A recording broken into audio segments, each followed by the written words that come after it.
அதே நேரத்தில் இன்னொரு விஷயம் சொல்லணும். கோட்டாபய ராஜபக்ஷ, மஹிந்த ராஜபக்ஷவுடைய சகோதரர் கோட்டாபய ராஜபக்ஷவும் அங்கு வந்திருந்தார்.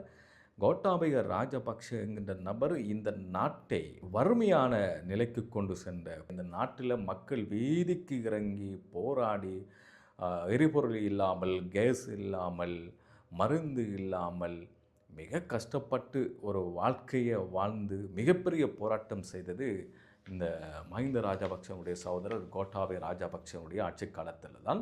இறுதியில் மக்களுடைய போராட்டம் வெடித்து கோட்டாபய ராஜபக்ஷ நாட்டை விட்டு தப்பி ஓடி இருந்தார். அப்படிப்பட்ட ஒரு ஆட்சியாளர் தான் கோட்டாபய ராஜபக்ஷ.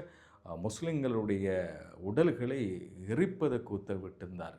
இறந்து போன உடல்களை கொரோனா காலத்தில் எரிப்பதற்கு உத்தரவிட்டிருந்தார்.